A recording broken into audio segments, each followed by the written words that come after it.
So, Dave, you're hitting record, right? Because I'm seeing it right now. We're Yeah, live, right? what it Cool. looks like. Yeah. Yep, Thank you for having us.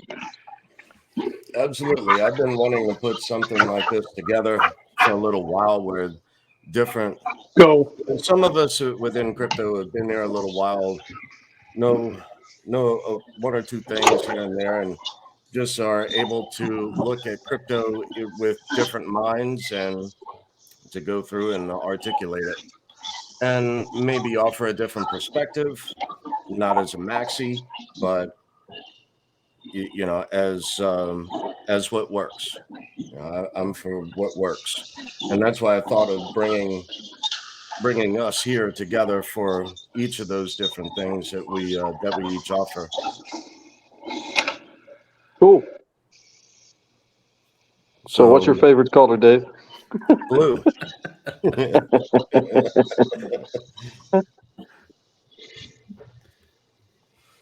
It was blue before Digibyte, but anyway. Cool. Looks One of good the on you. You reasons got the why you Digibyte resonate. glasses. Yeah. Yeah. Oh yeah, I should get my hat. I'm gonna have to find it. I know you got to get your gear, man. We got to get all the props out. I'm Get telling ready.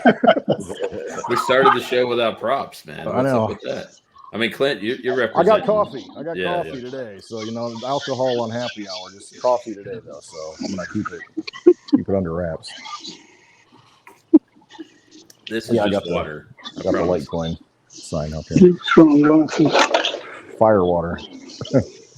So just as a introduction, I guess we'll go around the table a little bit. I'm Blind Dave. You can find me on Twitter at Blind Dave2. I've recently my Gmail was hacked, so also it's at the bottom in the ticker. I put that running across the bottom of the screen, where you can find all of us. Some of us have YouTube channels. Myself here, Clint Westwood, and for me, I got into crypto because for me, crypto was freedom, and it enabled a disabled person to invest without the threat of losing their benefits of Social Security, disability, and Medicare. And after a few home runs, I wish to fix a few things in the future. But for now, working on fixing up my property and getting a guide dog, because that was my goal during this last bull cycle. So Cool. So I got into crypto in 2014, and yeah, did all right. I did all right. Well, if I'm next, I'm Javier. I've been in crypto probably since 16. Maybe a little bit earlier, I was hearing about it. I was the metals guy. I'm probably the old man in the room. Don't have a space. Don't have a Twitter. I don't know if you could find me anywhere, but I do like to go into spaces and dig a little deeper for some of the information that I feel is important outside the United States, and wanting to get to the facts to improve the coins. And I truly feel that by digging deeper, we don't weaken the coin. We find the weaknesses, and hopefully it gets brought up to improve the technology. Like I said, I'm the old guy. I'm probably the train wreck. I will be the one that keeps picking till we get the right answer, and I don't let up. I want that answer, regardless where it goes. And looking forward to having this discussion with these guys that are a lot smarter than me. I'm probably the less educated. I don't know what the word is, but college educated. I don't have any, but I do have a lot of life experiences in different places. So I hope that can add to some of the questions we want to bring up. Well, let me interject just for a moment. Yeah, all of our Twitter handles are down below. Okay. So, And find me. I won't. and also, I do mean to preface this a little. You're going to get to finish your point all the way through. You won't be muted. None of that here. So, and same thing, the troll box is life, just like that of BTC-E of old, where, you know, we've all been, I think, in other spaces where our voices were censored. So I wish to remedy that. Are you talking decentralization? I hope. No. No, I hope it's open for all of that. And I may use the wrong words also. Quite often, I'm sure somebody will correct me. There's only intention, Xavier, and I know that you come with the good intentions always. And I truly appreciate that about you. And yeah, thanks, Dave, for hosting us. Johnny Law here, blockchain curious for quite some time now, and certainly been spending a little bit of time understanding all of the networks behind these blockchains and all the fundamentals of the different projects that exist in the crypto marketplace. And lately been really trying to understand how the market is set up from a pricing perspective, and then also from an ownership perspective between these exchanges and the games that they play in the system, and how stable coins, also known as, in my world, fiat tokens, interact and sort of control the marketplace. And then who deploys them, and how they're used, and all that sort of stuff. So for me, it's now about getting back to the fundamentals of why it was created in the first place. And Dave mentioned it. It's about freedom.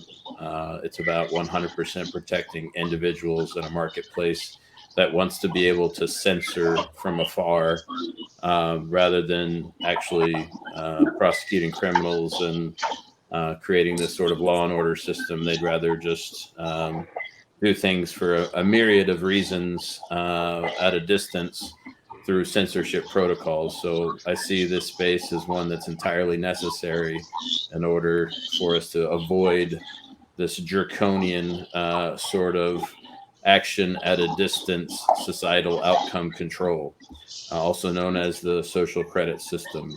So just trying to continue to educate myself, and I've really got more questions than answers after all of this time, but looking forward to having this discussion with you guys.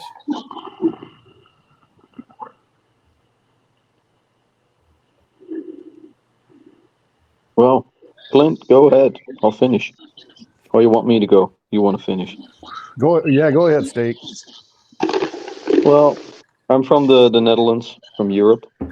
We still love you. Yeah, I know. We all make mistakes. And I haven't been in crypto as long as all of you. Probably 2.5 years now. I've flirted with it throughout the years, so I was aware of what blockchain was. But you know, you get a wife, now an ex, and you got to make decisions on where to put your money. We decided to have a kid and buy a house first before we had money to actually, you know, invest on the side. Been doing that for 2.5 years now, and been reading up a lot for the last 2.5 years, several hours a day. I do spaces daily on Twitter. I like to delve into a lot of topics. I've always had that as a kid. I like to delve into geopolitics, history, but now also finance. So the world makes even more sense now, and also it doesn't make a lot of sense, you know. And I resonate a lot with what Johnny said. You get to a point in life where you actually get more questions, and they're predominantly the why and the how and the what the hell.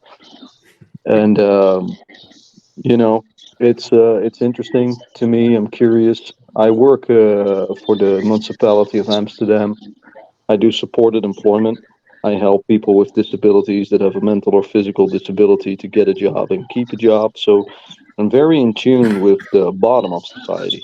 And as everyone looks to the top, to the BlackRocks and the Fidelities and the Vanguards and the SEC and the CFTC and the European Union, I also like to look at the social cohesion aspect because it's professionally my job. So I have a lot of statistics in that area. Even though it's the Netherlands, it does have some comparisons with other Western European countries and the US.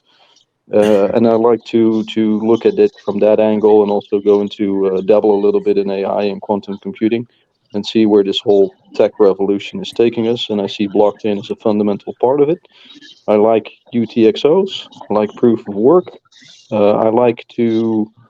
I seem to have a knack for legislation. So the last 2.5 years, I've been reading up on boring court cases and what the law actually says. So I read 900 page of dry, fucked up stuff that's just words instead of numbers and TA, because I figured there'd be plenty of people that can tell me about the numbers, and I can probably tell them a little bit about the red wire between all the lawsuits. So I've been doing that, and I've been dabbling in that communities, especially the ones that the SEC filed lawsuits against. So I'm very familiar with Dragon Chain, XRP, Veritasium, Library, LCX, etc. And that's a tidbit about me. So I'll pass the baton to Clint. Nice to meet you. All right, it's good to be here. I'll tell you what, we could bullet point everything you talked about, Steak, and that would be our show. Because as in my mind, as you're going through all those, I'm like, man, that's a whole discussion. That's a whole discussion. A lot of stuff there.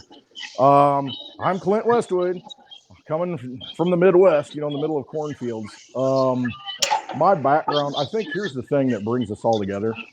You know what? Maybe this is just something we could do. I mean, I think I'll do this too. I mean, when we're not talking, maybe mute it, because I'm catching a lot of background noise. Maybe if we mute our mics when we're not talking, it might cut that off. Or can you maybe let me try to isolate, because I know there's something going on back there. If it's me, then I need to figure something out. No, okay. That was Javier. Okay, it's gone now. It might be just picking up a lot on the microphone there, Javier, in the background. Yeah, that's probably it. So where do I begin? I'm just some guy that's middle class, grew up in the Midwest, parents just middle class people. Early on, I realized that things were screwed up. I went to college, I got my degree, went into teaching, taught for a year, didn't like it, don't like babysitting, got out of it, did a lot of different things. I work in IT now, but I'm not an IT expert. I'm just kind of a, jack of all trades type person. Multiple disciplinarian type person, I guess, kind of like to see the big picture and put all the pieces together. But what got me involved in cryptocurrency was I knew things were screwed up in the system. I didn't understand why. I knew early on that things aren't right. Something's screwed, it isn't working correctly.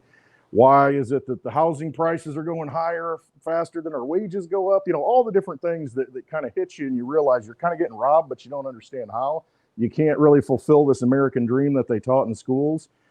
And it's like, why not? What gives here? What's the problem? So I fell into silver that way because I look at it, hey, this financial system, once you understand how inflation works and how they just create more and more money and it robs you of your wealth, your energy, you look for an alternative. And I think a lot of us, that's kind of how we migrated into the crypto space. A lot of people I know, because it's a search for truth. It's a search for sound money. It's a search for something that's going to hold value, that's legitimate. And so to me, early on, it was like, hey, there's gold and silver. Well, gold's too expensive for me. So silver was the game. And for me, silver was always way undervalued to gold anyway for what it did. Had a lot of industrial purposes, 8-to-1 ratio out of the ground compared to gold. So why is it 100-to-1 ratio? Doesn't make sense. So, it's that constant, okay, what's the real story is what I'm looking for. So in 2013 is when I first became aware of cryptocurrency. And it kind of, okay, what's the Bitcoin thing? What is this? So Coinbase, they had Bitcoin on there. And I remember sitting in the doctor's office with my wife, she was pregnant with our second daughter. And I had my laptop there, because, I work on my laptop. Anyway, don't have a phone, smartphone at that point. And so I'm watching the price of Bitcoin going up. It's like 300, 400. I'm like, man, this thing keeps going up. What is going on with this thing? She's like, you should buy some. So I bought some. And so I ended up buying like 4 Bitcoin in that time frame. And I watched it, and kind of got on Poloniex and, Cryptsy exchange and muddled around with it like everybody new to crypto. They're like, okay, how can I take my Bitcoin and throw it into all these speculative things, and get rich? So I kind of did that. And forgot about it. The Mt. Gox thing came, that shuttered, a lot of the thinking. And of course, a lot of people got out of it. That was my first example of FUD, I guess. And it's been repeated time and time again, and now it doesn't bother me. But that's what kind of got me into it. I didn't really come back to it and have a belief in it until probably the end of 2016. Then I finally got it. I like the silver in my hand, but then I understood, okay, wait a minute. I understand what this code is. I understand the value of this. I understand how important it is to hold it in your possession, be able to transfer it anywhere in the world. You are your own bank. You're sovereign. You've got sovereign money. And then I got it. But of course, at that time, it ran up and went 1-to-1 with gold at like $1,000 or $1,100. So I dumped it. And, and I'm like, oh man, I over doubled my money. I'm doing awesome. And then 2017 rolls around. And then you start seeing the run up. And prior to that, I had bought Litecoin because early on I saw, even in 2013, I said, well, why wouldn't I buy Litecoin compared to Bitcoin? It's kind of like the silver to gold thing to me. So I had a little bit of Litecoin then, not much, but I did get into it then. And I probably paid like $40 a coin for it because it spiked, really high way back then. So, it is what it is. But 2017, I had that awakening moment. And I think a lot of us get frustrated when we're trying to talk crypto to people. Hey, you need to look at this. This is important. And we get, we're trying to explain to them all the benefits. Well, you could have explained all the benefits to me, and it still took me, over 3 years to really get it. And when I finally got it, though, I got it. And then I understood. And at that point, boom, I'm all crypto. I understand it. And so 2017, end of 2016 was really my awakening moment to where this is the money of the future. This is something that, fulfills. And when you read the white paper, and I've got it right here, and actually I'm going to read the first one because I think it's relevant to everything we talk about. And I think a lot of people have forgotten about that original purity of it. But in the abstract, the very beginning of the white paper, the Satoshi white paper, the statement is this: a purely peer-to-peer version of electronic cash would allow online payments to be sent directly from one party to another without going through a financial institution. And I think I believe that's why I'm in cryptocurrency, because I want sound money. I want something I can hold that the government can't control, that a central bank can't control, that I can send to anybody I want on any day of the week, any time of the day. And I know that that's going to get validated. It's going to get there through a decentralized network that nobody controls except the participants in it. And it validates my energy and my wealth, my money. And if somebody accepts that, then we've got our own new money. And so I'm all for that. And so all that process of the younger days in my life where I'm like, what's wrong? What's wrong? Well, it all comes down to the money. The money's wrong. And so now we've got a solution to that problem. The white paper defined it. And now these cryptocurrencies that have been running for, 14 years, 12 years almost in the case of Litecoin, almost 10 years in the case of Digibyte. I mean, these blockchains have been running and proving that we have money in our own possession outside their system and we can use it. We've got the tools. It's just a matter of using it. Quit waiting for the institutions like we talked about. BlackRock, Fidelity. Oh, it's going to bring all the people into it. It doesn't matter to me. It's already here. If we don't use it for what it's worth and we depend on them to, extrapolate the old system onto the new system, then they're just going to take over the new system. We can't allow that to happen. So that's how I see cryptocurrency. It's an empowering thing. It's a sovereign tool for each individual, anybody who wants to participate. Pick the right coins, do your own research, but Litecoin and Digibyte for me are the two. All right, I'll shut up. All right, we're gonna try unmuting the mic on Javier. There must be something with your headset. There's some sort I could take it if it's still bothering people. Just let me know, and I'll take it off and just go with a speaker. Yeah, I see Steak dropped out for just a minute. Well, with what you said, probably got a phone call, but with what you said, it was incredible. And I'm right there with you. I'm here for the long haul. I'm here for the tech, but I'm also here to see this the way it truly is right now. And as long as we have a fiat, and I think we're always going to have that fiat, we have that little bit of a lot of bit of manipulation. And so I'm 100% with what you've had to say, and I've actually, in the last few days, kind of veered away because there was a time where I was totally against. I'm a metals guy, so totally against holding paper metal. But up until this point, Clint, it would have been a lot easier for me to hold paper metal, get rid of paper metal at this particular time. And I've been a silver guy for years. I talked to this with Dave the other day, and I'm like, with the new ETFs that are coming, and not that I want to, I'm on a limited time. I've got maybe 20 more years, and I want the best for our posterity, but I also am looking at easy in, easy out. Now government trying to control how much we got coming in or how much is going out, or can you explain where you got that from? And we know at any time they can make it very easy for us, for them to go, well, we don't like where that money came from. And even though you are 100% right, take a look at what happened to Dave and his insurance thing. They just come in and take what they want and make decisions later. And just seeing what y'all's opinion was on that. That wasn't the insurance. The insurance I had to fight after Hurricane Ida and take them to court, and I won. But no, that was from the state of Louisiana, the taxes from capital gains of 2021. I had already issued a cashier's check, and then the state then additionally dips in and double dipped without my permission, anything. They just jumped right in and took it. No. And we're still at that point, is the whole point that I'm trying to make, is that we are at a point where our government can come in and say, well, you know what, that's a good story, but we're going to make it look this way. And so I'm still being careful not to use my wallet. Now, I agree with what you say, Clint. For us to be able to expand this, we need to be able to use our crypto right now, whether it's Litecoin or Digibyte, Nimble Wimble. But I'm afraid if you could start tracing it, why would I risk anything to be followed back at this early? Are we just too early to the game?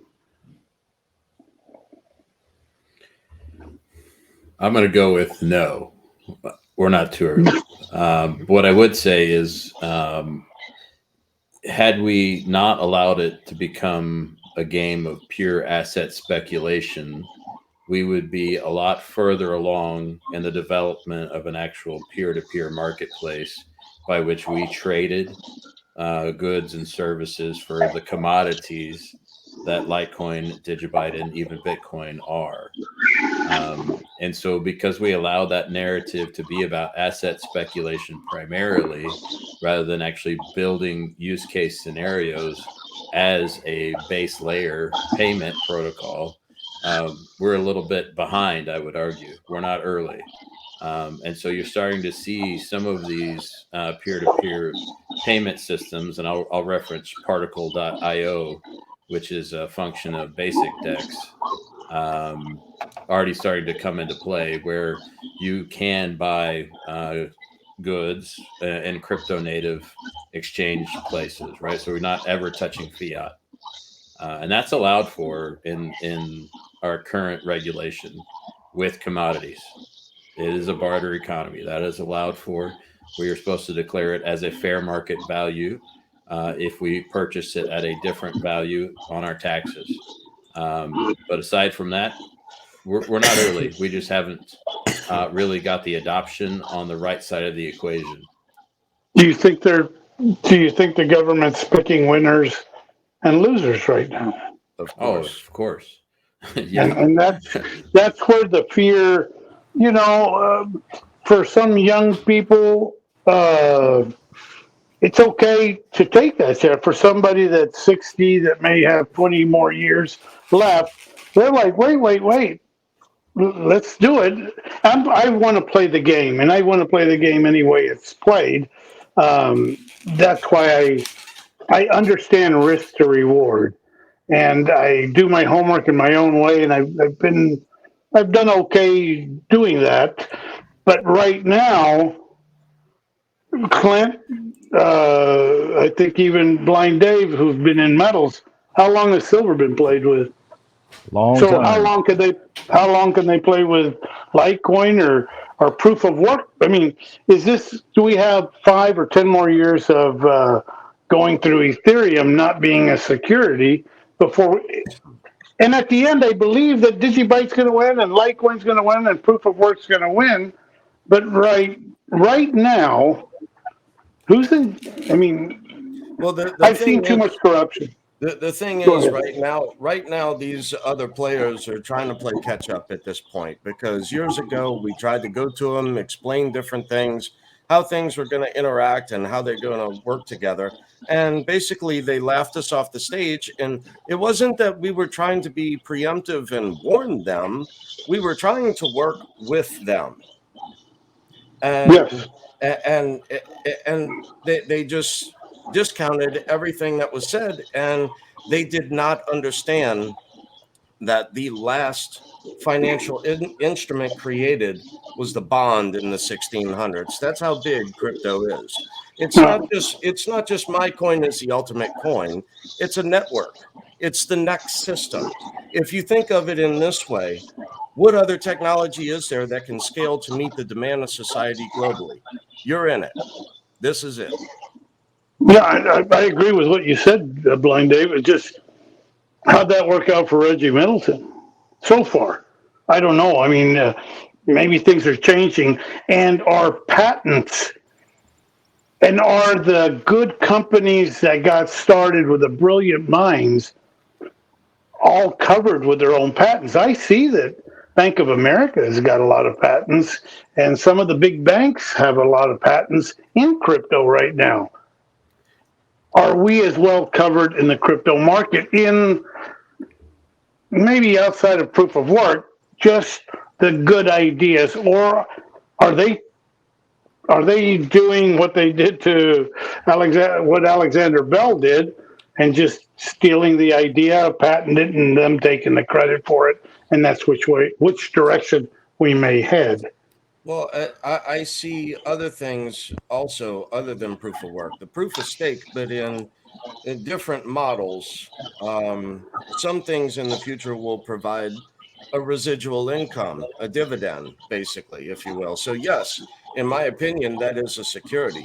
Now, with Reggie Middleton and patents, yes, I think that's the age in which we're going into now, today. We're going into litigation and legislation right now. We're living. We're each creating history right now. So the things that are done now will affect the future. Um, some things will work, others won't.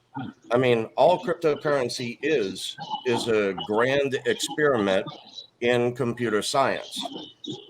Through a UTXO, that is the longest lasting means of exchange that is time tested. So, and some without interruption. Bitcoin twice, 2010, 2013. Litecoin has not gone down. Digibyte has not gone down. It's got multiple years of uptime. It has not once gone down. So those are the projects that I really like and enjoy. But I do dabble a bit, and I do swing trade on the side. And Dave, I got a question for you. As far as, and you don't have to get into this, but you had mentioned, that the state of Louisiana came in and kind of did what they wanted to do. Did they do that through crypto, or did they do that through the traditional banking system? Is that where they had traditional banking system?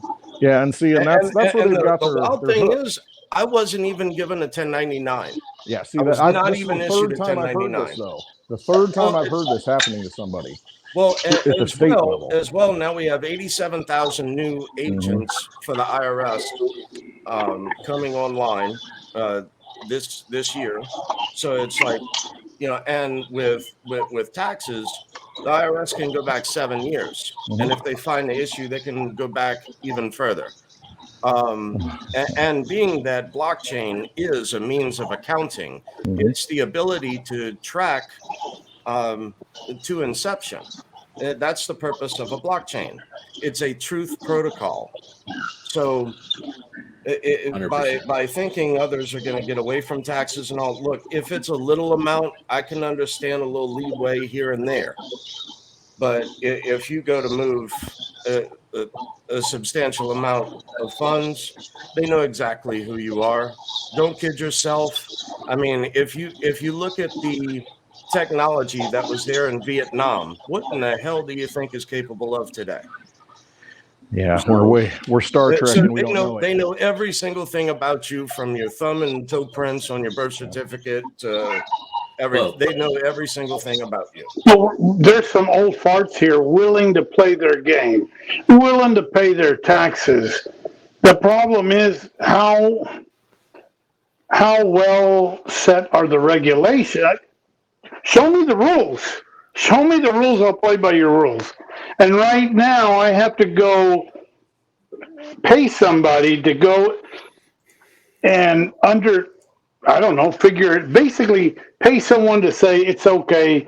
You can go and take whatever profit you've made to go and purchase whatever you want. And that's I want to play the game right.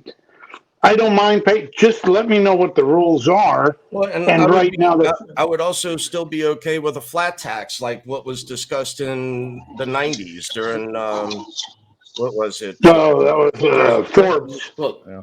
Right now, Forbes brought that up, and it made sense. And is that what we're going to? Are we going to do two different currencies, the East and the West? Are we that far gone to where?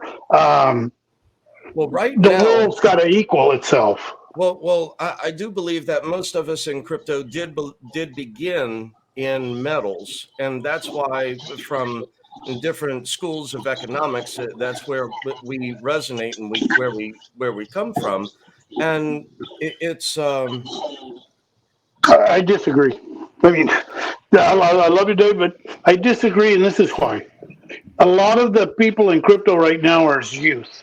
And that I could tell by the Dogecoin, by the Pepe coin, not that Doge isn't the right coin. The new money in crypto, I agree with that. But I'm saying, but the older money, yeah. Those of us who have been around a little while, I would say that most of us began in metals, and that's why we see the similarity within crypto. Yes. However, crypto's benefit to that is no civil asset forfeiture.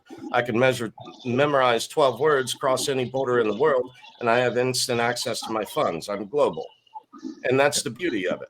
And there's another difference I would call out here when making that parallel between the metals market that's been manipulated through paper metal and crypto, which is arguably already being manipulated through paper crypto.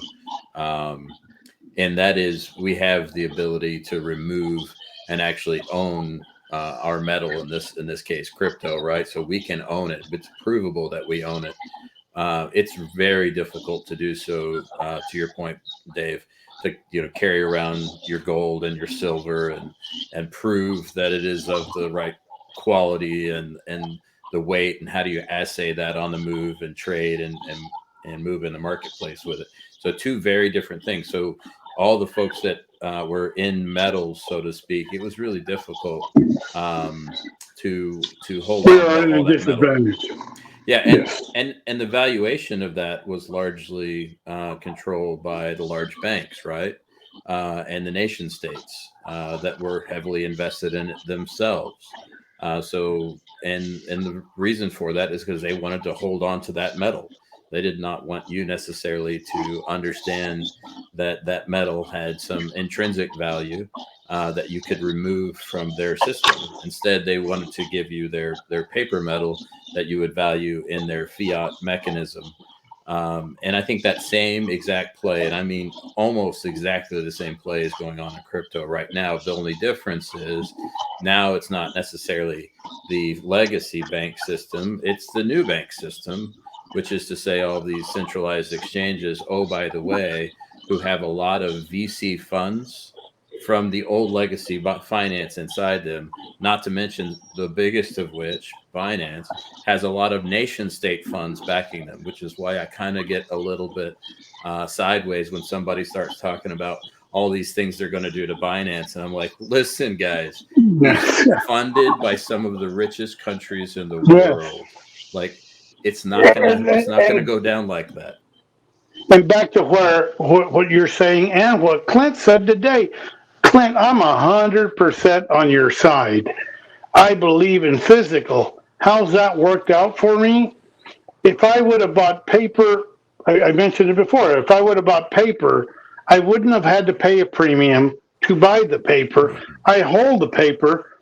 I hold it until I want to buy something else. Now, I believe in keeping some on the side for myself and keeping some of this on the side for the posterity, for people that I want to give to at the end.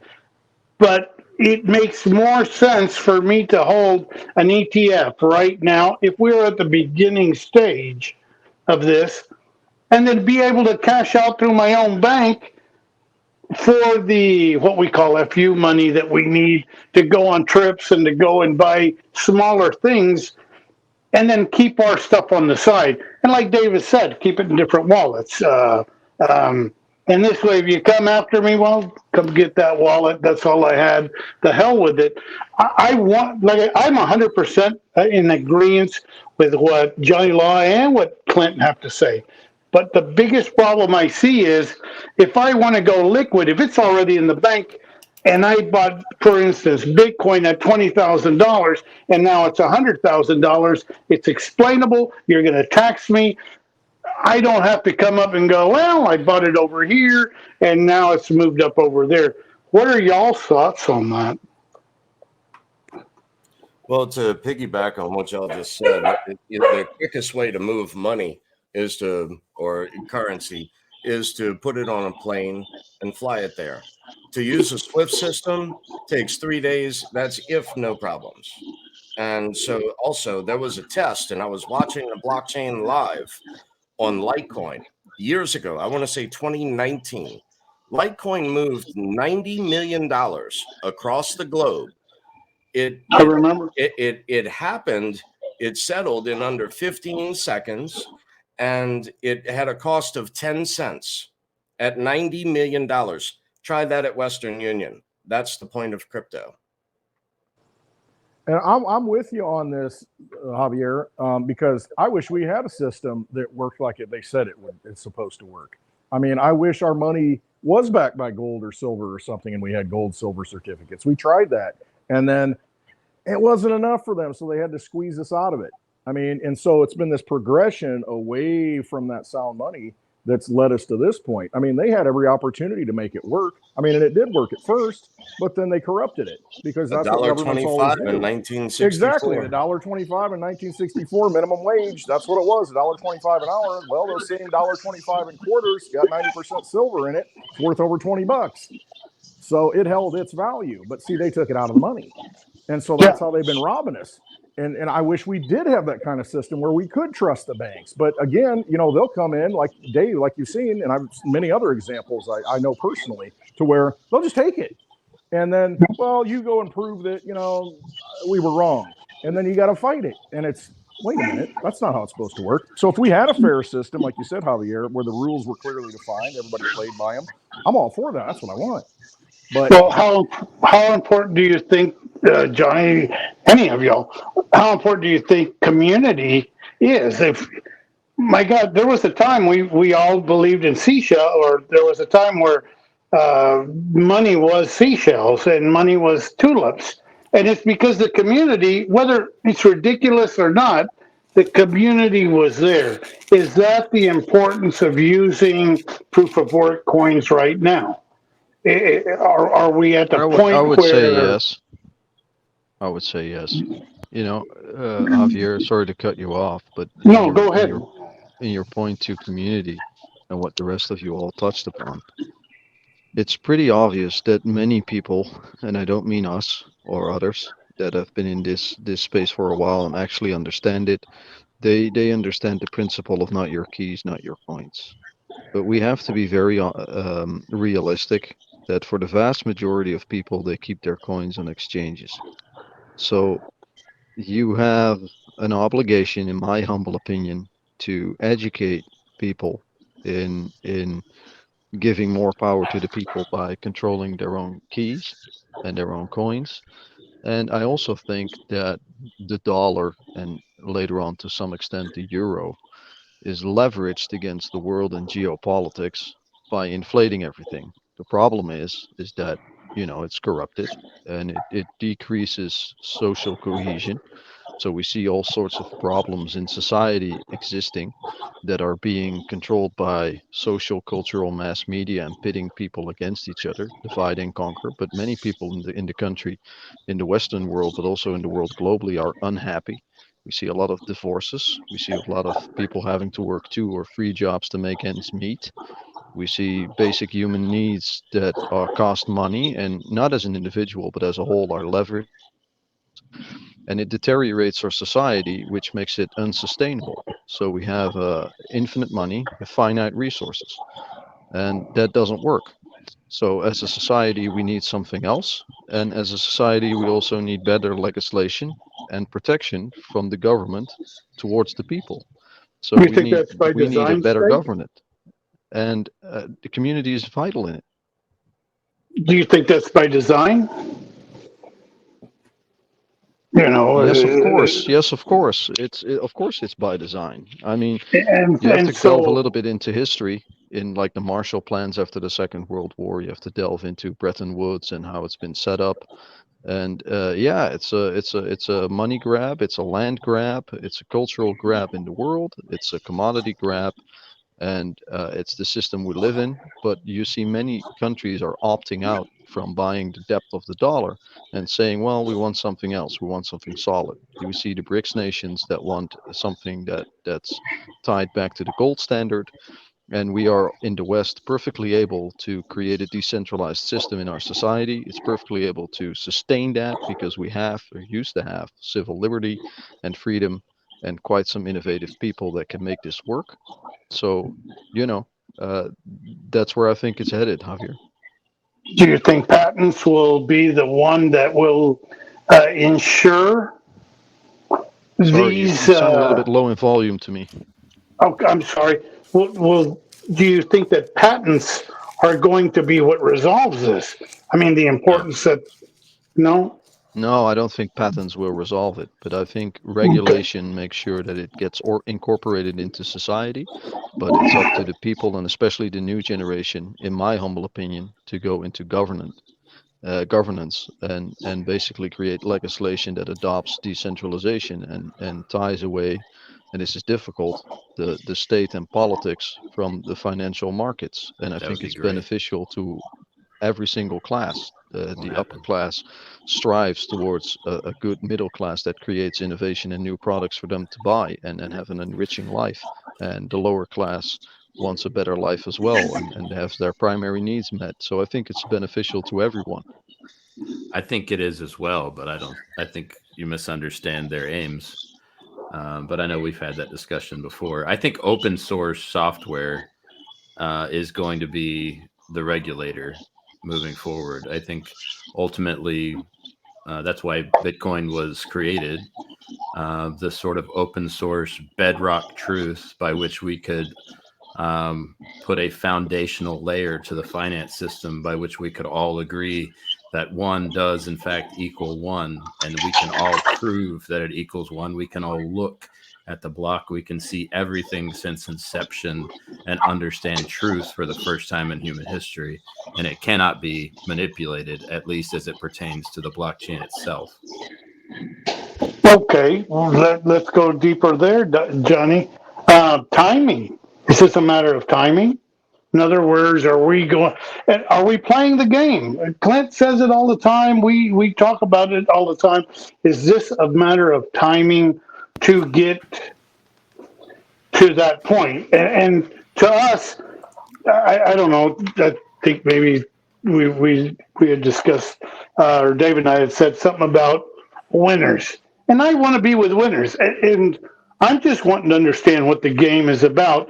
It's not that I don't believe for our posterity that what what the tech is doing is not great for us, but I also am realizing that some of the stuff that I heard in 17 kept me from investing what my intuition told me to get into, which would have changed my life incredibly right now. Not that I believed in any of the tech, not that I even understood the tech, but It it's is. which way the ball was rolling. Yeah, I Go think ahead. I think belief is incredibly important, and an understanding of why we would want or necessarily need that foundational layer to our finance system. I think we have a lot of work to do to help people connect the societal challenges that we see with the finance system, and start to discuss the problem with fiat and how it has been used by literally every nation state on earth to control their populace and to create some of these problems while lining their own pockets and consolidating wealth in a way that's never been really in recorded history. I mean, we're probably at the widest pay gap, at least, you know, in the last couple of 100 years. With 6% interest tied to every dollar created. Yeah, and please, y'all, I'm with you, Johnny. I'm with you, Clint. If y'all know me, y'all know that I'm with the good for us. But if the game is soccer, then we're going to play soccer. If the game is football, we're going to play football. And for us, But I think not, Javier, I think you do bring up a good point. I do think that patents are going to play a role in the future, in that when litigation and legislation does come in, I think that they will look at other laws and see who does hold patents. I think that that will be looked at, But no doubt.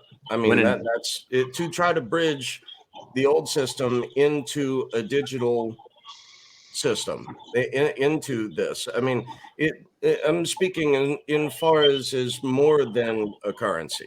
but So there are many other things that are going to utilize blockchain in the future. do you think that there's been some good development out there that hasn't patented? Nobody's talking about patents that haven't patented. These are young guys that have had great creations, and There's also maybe a they didn't waiting take list. advantage. There's also a waiting list, and And that eagerness. I remember 17. It was the wild, wild west, and everything was a great idea. I don't know, Yeah, but Clint. Javier, I'm sure you Javier, go ahead. patents have one problem, is that you have to register them in several political entities. So you have to register it in the US, in Japan, in Europe, or in any other country outside of the West even. and I So would, yeah, I would, Go ahead. I think that's a great point, Steak. And I think the other piece of this equation is when there are literally countless open source AIs operating on decentralized protocols across the world, your patents aren't going to matter on software because they will literally be out creating any patent out there and moving beyond any of these circles and beyond regulation. Will it be an avenue to manipulation in the well, short to the name midterm? of the game isn't soccer or baseball, Javier. The name of the game is power and control. So that's just, they change the rules as they need to go ahead. So that leaves us with the question, what now? And What now? yeah, what now?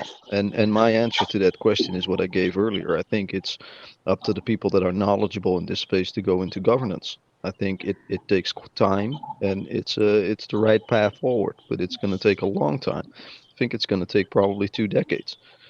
or let me rephrase what I said. Maybe what I should have said was that patents are going to play a role in a centralized system that's going to try to bridge.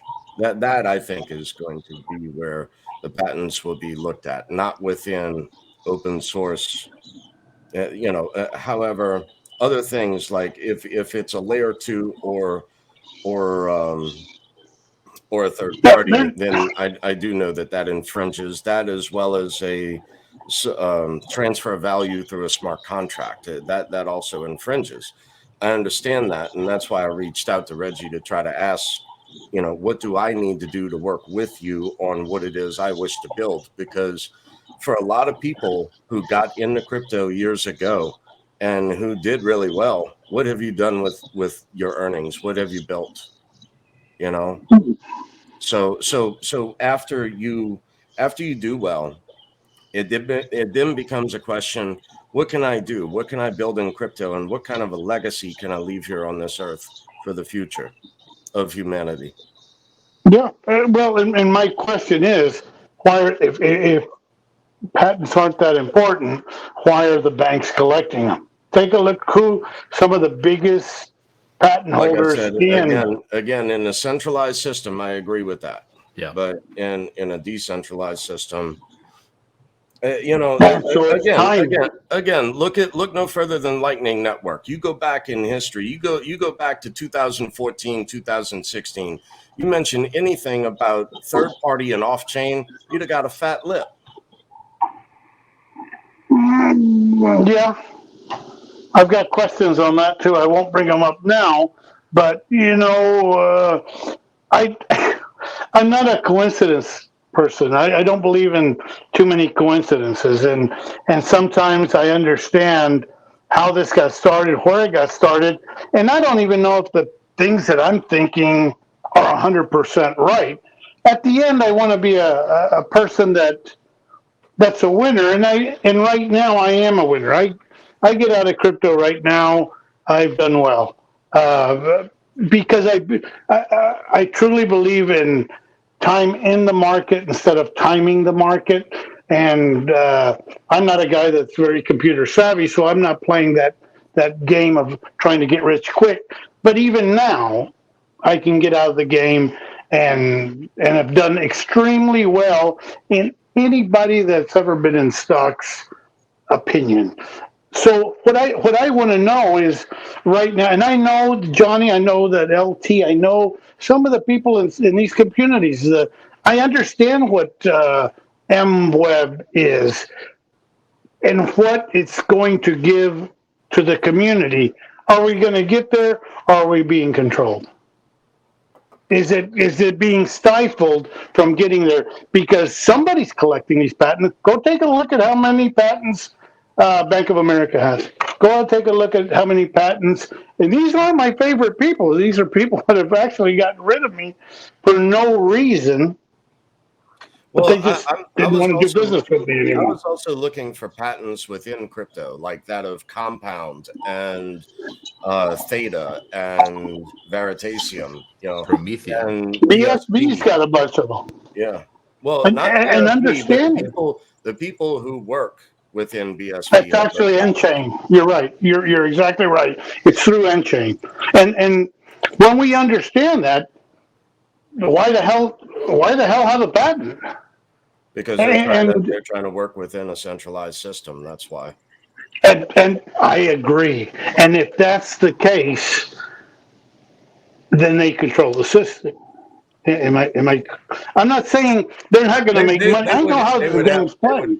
They would have more control over that system. However, to try to create something as far as the interoperability, like that of XRP or XLM, in order to trade for whatever currency it is that you wish to trade, like we currently do with Change Angel and other places, to swap crypto, like Litecoin to Digibyte at 15,000 to 1. That was just wicked and wild. It may have hit that in the past, but anytime the ratios are out of whack, I always have a trading bag available for that. Well, and I'm right there with you. I'm there with you because I invested in some coins because of people that I respected thoughts, and then I did a little bit of homework in different coins. And so I've got a lot of shit coins.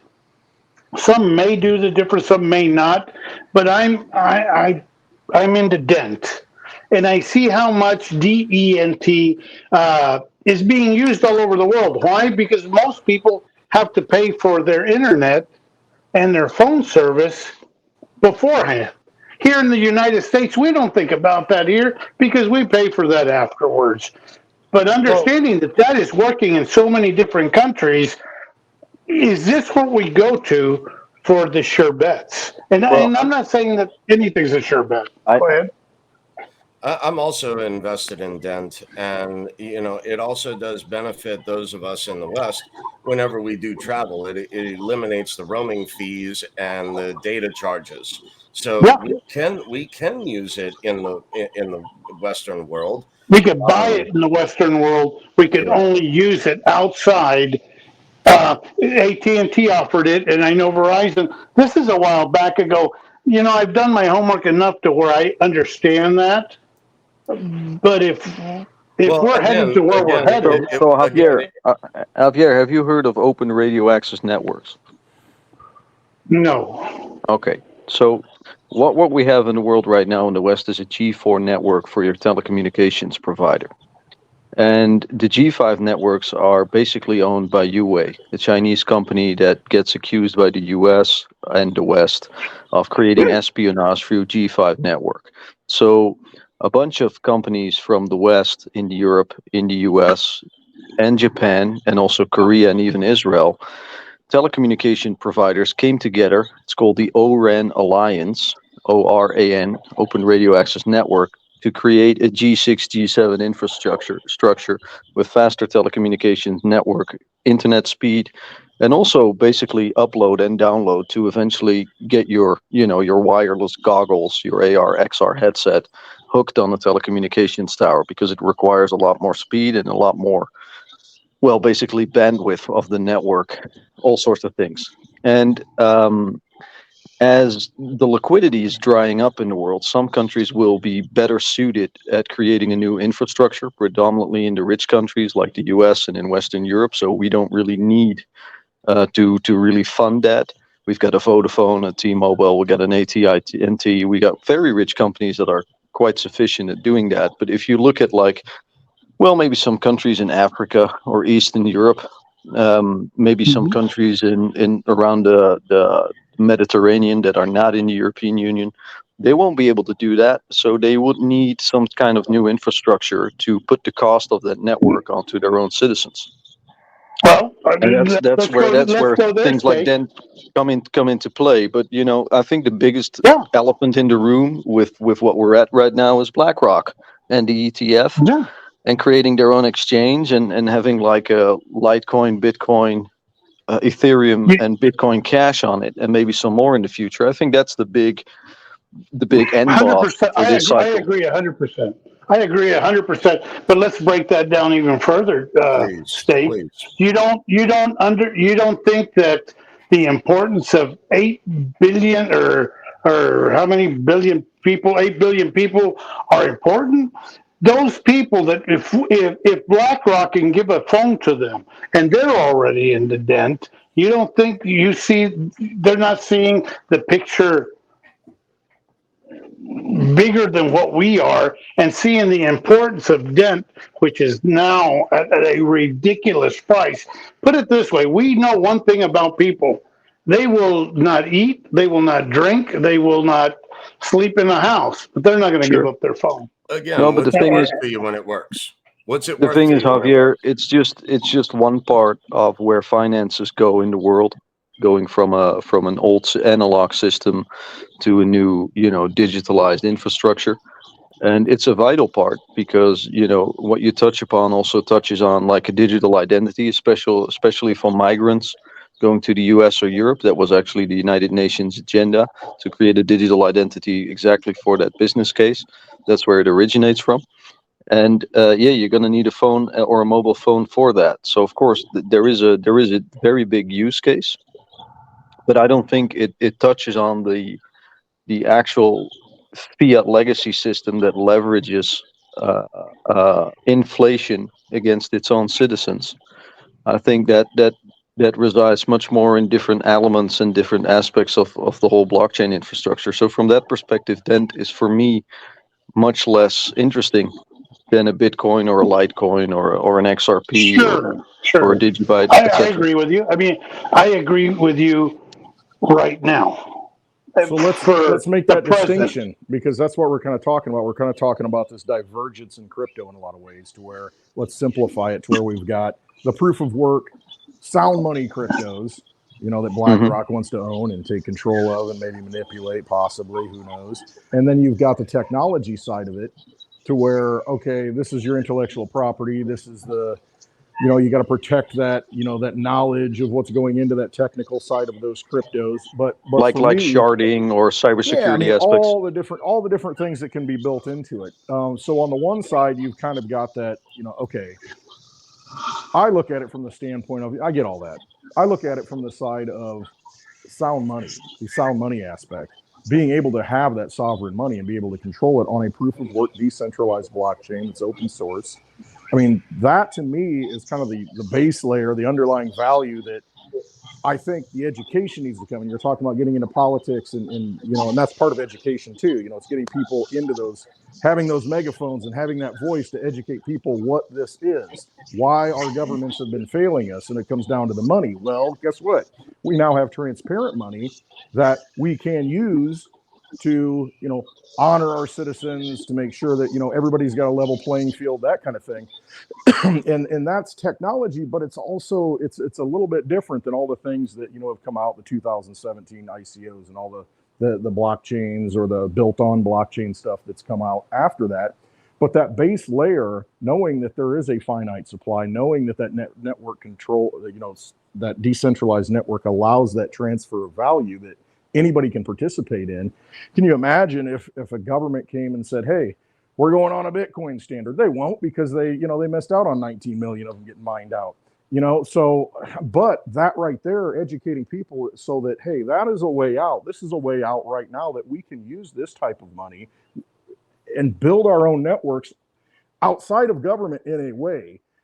Not necessarily out, but at least be able to transfer value between ourselves and the businesses. I mean, I would argue that they didn't miss out on it. If you get that BlackRock ETF with its own exchange and possibly a paper, that's how they're going to default all the exchanges that own the Bitcoin, and they're going to buy them up. Absolutely, and they're going to treat it just like they do silver in an ETF. They want to do the same thing and repeat the same thing that they've done before, because they know how to control the system.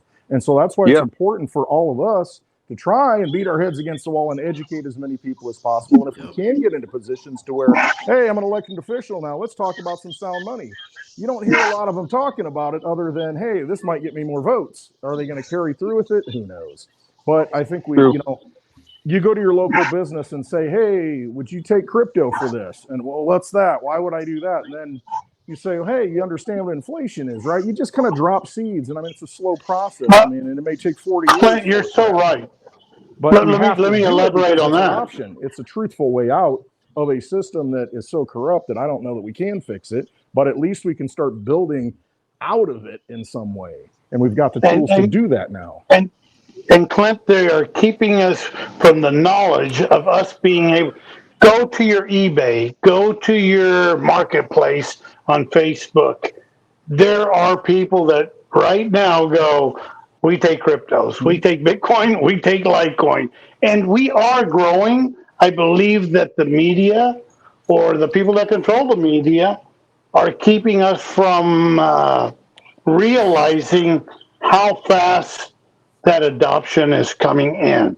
Well, they're also manipulating it, and Johnny can probably touch upon that. They're suppressing the price. They're suppressing everything in order for it not to blow up. FTX, they didn't have any Bitcoin or Litecoin on their books. I mean, they were trading it. They said you had it when you bought it, but until you went to withdraw it, and that's your big point, Johnny, withdraw it, get it in your possession. Don't let them have the tools. It doesn't go on chain until you withdraw it from the exactly. So they're playing with house chips moving them around on the screen, show, oh yeah, I got this many in there, that many in there, until it collapses, and then guess what? We really didn't have it, and you're kind of screwed. And so that education is like, it's just like the silver ETF. Yeah, I got it in there. It's there. I get my statement. Well, okay, so you want to take delivery. Well, can't really do that. If you look at the prospectus, we don't have to do that. We can pay you in dollars if we want to. So that's why it's important having this opportunity, this magical thing, this wonderful thing that was invented, to use it for what it's for. And that's money for the people, money that we can transfer outside of a financial institution, peer-to-peer, on an independent, decentralized network.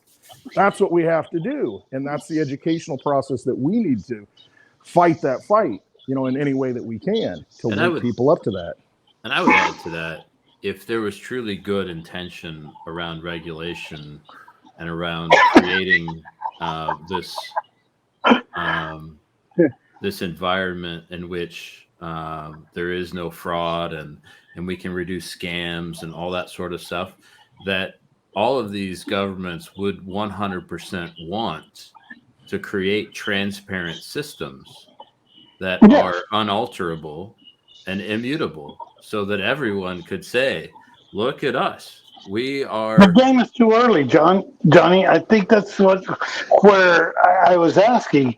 Are we here too early to this game? And I think we're too your late to the old shows game. it. It's gone so long. The old game's gone so long. We're in between. We can't really upset that apple cart. I mean, it's entrenched and it's not going to change. So that's my thinking is, okay, we see that. What do we need to do going forward as the Titanic sinks? Because I don't think there's any saving it at this point. That's just my opinion.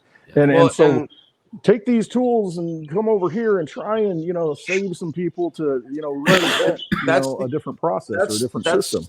That's the ultimate goal here with crypto, is that it is now an answer to the system of what we had in 2008. Before, it was either, everything was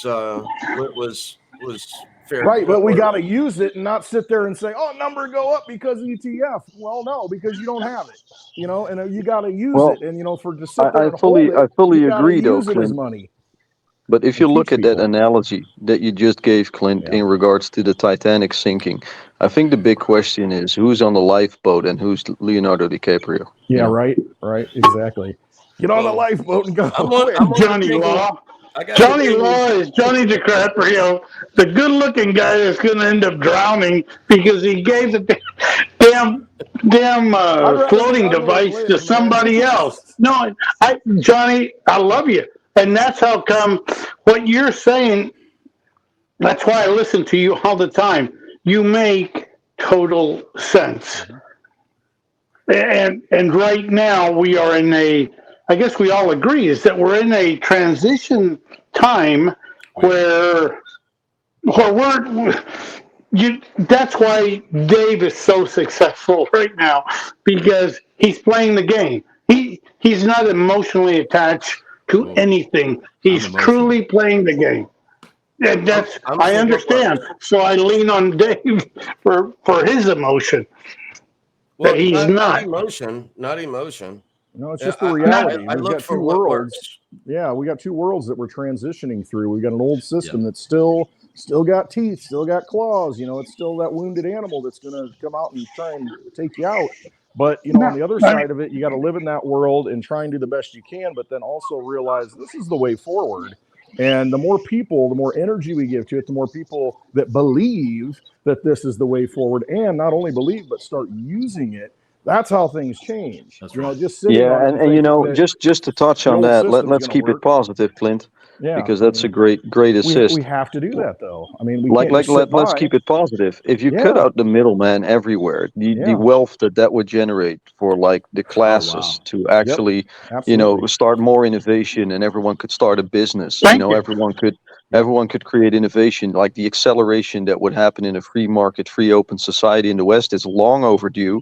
And we're smart enough to do that. We're capable. Not just in the U.S. or in North America, but definitely across the pond as well, especially if we integrate those systems the force that we can have. We can handle this as a free society in the West. I Fuck agree. off with this corruption. We can be better. I dare to compete with the rest of the world. I wanna have that challenge. And I know in the US, you Americans want to have that challenge too, right? You like it. You like to have the challenge, the honest pay for an honest day work, and we can respect winners and losers. But at least you have a chance in the fray, right? Yep. So right now, it's just it's a boring fucking system to me. And many people opt out from society in the world because they see it for what it is, and they're like, oh, fuck this shit, I ain't even fucking playing, and they give up. And I can't really fault them, but it does hurt me. I look at it, I see a lot of pain and a lot of talent going wasted. And it's just a shame and a pity. And if we could free this world up from this what I could call corruption or disease out of the ancient world, and speed up modernization in like a moral sense, then I think we are due for a new golden age. Like I think there are people like that's the gist of it. That's the prize. That's the can be golden win-win. pot You're at the end of the 100% rainbow. right. And there are people like Clint right now that says, you want to buy something from me? Buy Pay it me in from, Litecoin. what did you buy? Pay me in Buy it Bitcoin. with, give me Litecoin. I'll take Bitcoin, but I don't want you waiting around all day at my place. I want to get the money so you can go home. And so there are people that, and put it this way, here's Blind Dave going, you know what? I'm looking for PayPal to go in so I can go and do this. Where I can, if he wants to transact in cash, he can change it. Yeah, there's a cost. There's a cost for everything. We need to understand. I'm there. I want my reason for not using Litecoin right now is I'm not there at that level yet to where I can use Mimblewimble. And so I don't want people following me when I go and buy dog food. I don't want people to come up and go, well, look how many Litecoin this guy has, or how many Digibytes. Till that point, till I have more, and I'm not hiding anything. Dude, do you want to tell me what you have in your bank account? Does any of you want to tell me? You got locks on your doors, don't you? And locks on your windows and curtains on your windows. I mean, take it, Clint. Exactly. Take it because you don't go into a correctly. transparent porta potty, do you? You Thank you. don't have a clear door on the restroom. No, I mean, there's privacy. That's inherent. We're all, we should have privacy. And especially with money. Is that the problem Bitcoin's going to have? No. Is that the private? You don't think that is? I personally see. I won't use Bitcoin because if I have a lot of Bitcoin, I don't want you knowing how many freaking Bitcoin I have. I don't want to transact with you and you go, oh, look at here. This guy's got a shitload of Bitcoin in this wallet. There's already technology in place There's ways to, but that's not going to be discussed here. Right. Again, that's why I like to express to people to have multiple wallets and have don't put it all in one wallet and spend from that wallet. I keep a maximum in one wallet, and then I only use that one wallet. And the reason why is not that if I'm caught or doing anything nefarious, it's that if a wallet is compromised, whether it be on the internet, something like that, a transaction going through, key logging, whatever that, whatever, and if your computer might be infected, whatever. So if one wallet is compromised, I'm okay with that. Well, look at it this way, Javier. Do you walk around with a big wad of cash and every time you go into a store, whip it out, take your clip off and, peel it all off and spend it? No, you probably got a couple bucks in your pocket. Hell yeah. I got my cash in other places, Hey, you dudes got money? You guys got money? Right? Who's got money? I still use money. You still use cash? I'm 60 years old. I'm a cash guy. I've been a cash guy my whole life.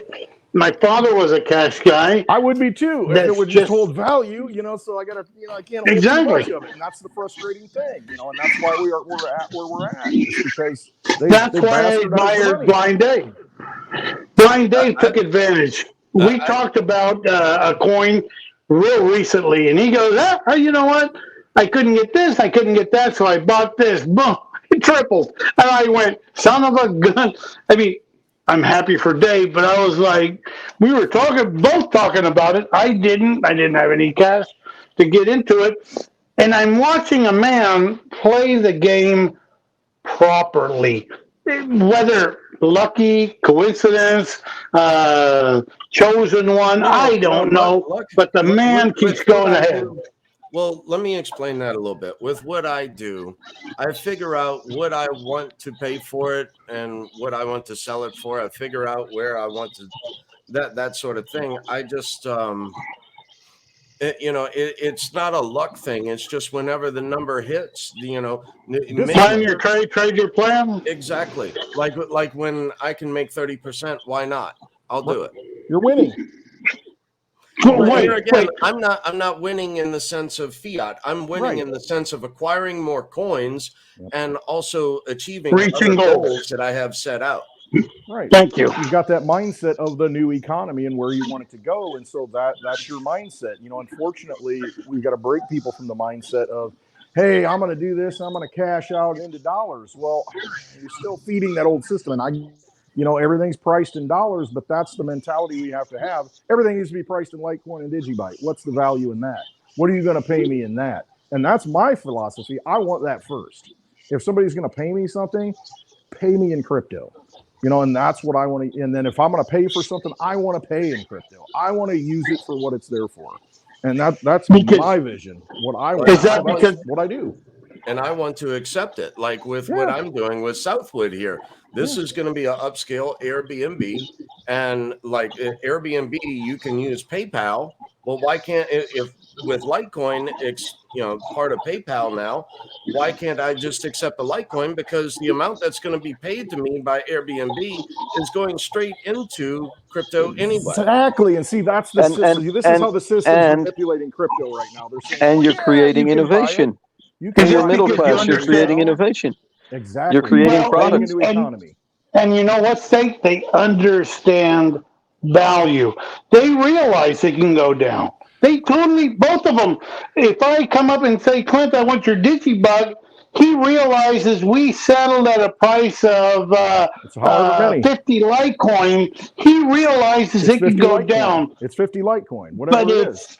At that time, even if it goes down, he's got the time for it to go back up. And it's not my entire portfolio in one trade. I don't do that. I'm diversified against over 20 different currencies or cryptos. So, it's more of a horse race. When one of them takes off, you take profit, lick your ice cream. But that's the interesting bit. That's the interesting bit. I've been looking at this legislation angle for 2.5 years. So that was the angle I took from the get-go. And I think it's fair to say that I've probably read, more articles on law in crypto worldwide than, the common folk in crypto, especially if you do that 5 hours a day for 2.5 years. It's just, the thing that I've been reading, all the court cases. And if you look at where do you diversify, to me, those are the interesting ones because they kind of have a red wire between them. And usually you listen to people that are specialized in one type of court case. There's some brilliant people out there that follow XRP or Veritasium or the amicus briefs or the CFTC versus the SEC. There's plenty of people that delve into one thing, but there's so few people. I've never met anyone that does all of them. And you can't really, specialize in all of them, but you can find the red wire, the red tape between all of them. And the funny thing is that if you look at it through the SEC court cases, there's jurisprudence there that does a few things. One, it covers the entire crypto market and every single business case. That's kind of interesting. Other, it touches on securities, commodities, and utilities. That's another thing they did. And they're also tying U.S. jurisprudence and legislation into what we already have in Europe with the micro-regulation. It's like the exact same thing is happening at both sides of the pond. And it's not a coincidence, because if you've actually been listening to Gary Gensler and his very boring opening speeches for the European Commission that only 1,000 people watched with live streams, then they've stated many, many times, both the European Commission in the US and Gary Gensler in the European Union, that they want the same regulation to tackle digital assets, both in the EU as in the US. It's no surprise they've been saying this for years, and they're doing it. And now all of a sudden to people, it's like, oh, wow, we're going to have the same thing here as we have there. But that's the interesting bit to me, because there's distinctions between current US legislation and what Europe has. And it seems that that's the dominoes that are falling in the U.S. So those are the currencies that I'm interested in because I see them one by one. I mean, 5 months ago, Dave, we were on a video chat like this, and I called Coinbase and Binance 5 months ago, and it's I should have put a little bit more money on that, but it's just interesting how that happens, and I got fair more conjecture coming up that I'm willing to put my name on under, but so far I've been pretty right and spot on. And Steak, just for your thing, I can't wait till the next show because I'm one of those guys that is so curious of what the hell is going on outside the United States. I know what the hell's going on here. I want to know, and I can't wait to just pick your brain Well, what do you want to on know? questions that. Well, there's so much and so many different coins that I was in early that are still working, and I don't know if this is the right time. We are such into this subject of finding out where we're at, where we're going. It's very simple. I want to prepare myself. I'll give it to you very, very simple in the most easiest way that I can explain it.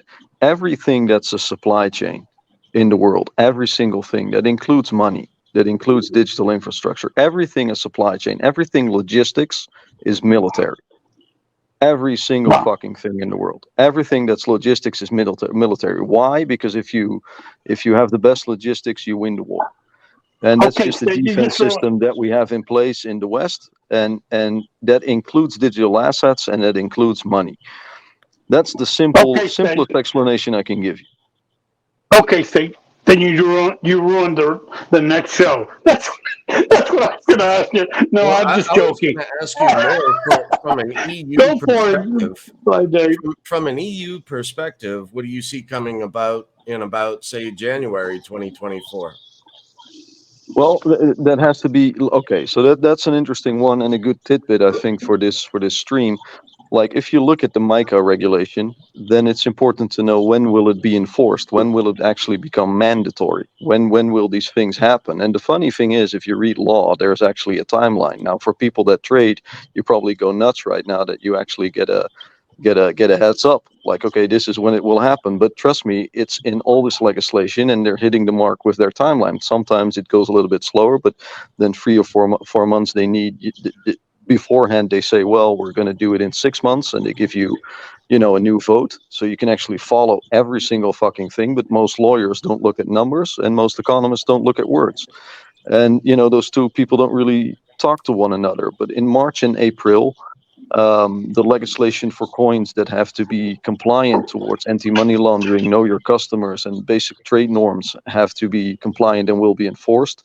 That means every single stable coin and every single proof of stake coin or proof of work coin, but predominantly proof of stake coins that don't have their shit in order by March, April next year, which, trust me, is 99.99% of the entire space. They don't have their shit in order. All of them will default from the fact that they won't be able to be compliant with an exchange. So the exchange is the entity legally that's going to be held accountable for dealing in shit coins, like non-compliant coins, because they will see it as anti-money laundering from that point. So they will see it as a terrorist act. So you can be the toughest guy that you want, but if you got Interpol at 3 o'clock in your bed with an AR, with a submachine gun on your fucking face, you're probably going to comply and say, okay, I'll boot up my laptop, So that's the general gist of it. It's very simple. And if you don't comply by March, April, you're going to get fucked. So that tells you already that if coins are going to be defaulting or people are going to sell, that's going to be the moment when the entire space is going to move towards what they know is sound money, because they will go for a safe bet with compliance. That's when, we'll have to be honest, that's when the market value and the market pull of like Bitcoin will become important, because people don't know any better. So they'll bet on Bitcoin. It fills up the blocks. So they don't know any better than Bitcoin, but it fills up the blocks. They clock it up. So what do you do next? I go to Litecoin. I fill up the blocks with Litecoin. And what do you do next when Litecoins fill? You go to a little bit of Doge, a little bit of Digibyte, maybe a little bit of Ravencoin, who knows? It depends on who's got their shit together. And you fill that up too. And that's going to be the point where maybe Tether will crash because they have to stable coins with the new legislation will have a backup of 1 by 1. Well, Tether is fucking shit. My conjecture is Tether is BlackRock itself, but that's my conjecture. Make of it what you will, but maybe I'll write an article about that some point. But if that blows, then the price will go down. But people will have to move into Bitcoin and sell everything at a piss value because they lost their money. So Bitcoin might go to 3-5K, just a little bit. But all those coins will be worthless. So they're going to have to go into Bitcoin at a lower price. They'll be able to buy everything up because exchanges are going to go offline. We've seen this happening too. All of them suddenly have an issue. So it gets swept up by the big boys. That's when they make their play. And then by September, October, I'll finish it shortly, Javier. I'll land my plane. By September, October, 6 months later, you're going to have exchanges that need to be compliant or they're out of business. So exchanges have 2 rules to be compliant. One, they have to give all the information to the authorities, every single piece of it, if they ask to do so. And if they see malicious content, they have the legal obligation to report on it. And so anything that they see is illegal, they have a window of like 2 weeks to report on it, or otherwise they go out of business. So let alone that they are the culprits, they have to be the watchtower. So I'll land it there. Make of it what you will, but it will change the space dramatically. I'm there with you, Jay. My question to you is then where the value comes for Clint, for Dave, is holding assets. Holding it's gonna blow up next year. Yeah, so you don't want to be holding fiat. You don't want to be holding shitcoins. You want to be holding assets. Sure, but they're going to fuck retail first. It doesn't matter if it's. They're going to fuck retail first and then buy it up. And you just have to be. You have to be at the right side. So everyone is in the fucked up NFT coin, and like 99% of the new money is in shit coins. And very simple. Once regulation hits, fundamentals become important. That's where the real value is. And that's where you're gonna have to be now. It's like a game, the chair game of the music. The music stops, and suddenly they pick a chair, and you got to sit. And we're already sitting. We see this happening already. We don't care when the music stops. We're ready, but many people aren't. Right. And then at that point, everything's regulated. There are exchanges, and are there exchanges or just anointed exchanges? Does it get to the point where you don't even have a stable coin? The stable coin is the central bank coin, the new digital coin for worldwide, per nation, whatever it is. But that's your authorized, digital dollar at that point, and that's the only thing you can use. What's kind of the end game here? Do you have a kind of a vision for that, where that kind of falls into place? Well, CBDCs are enlisted by central banks, not commercial banks. Right. And the reason why they want to do that is because if you pay by cash, generally speaking, it adds 7% of remittance cost. And if you pay by a digital means, it has 3% remittance cost. So by issuing a CBDC through the central bank, they basically want to get rid of remittance prices. And while admirable at the start, at the beginning, we're looking at like 2027 earliest. It does open up the window, and we've seen a speaker yesterday at the World Economic Forums touching on this, that it's a very powerful tool. I'll actually retweeted the video, that it's a very powerful tool that you can program, and there can be limits set in place for what you can buy, when you can buy it, how much you can buy it. If there is like an end date to your money, where you have like 2 months to spend it, so you won't have social upward mobility.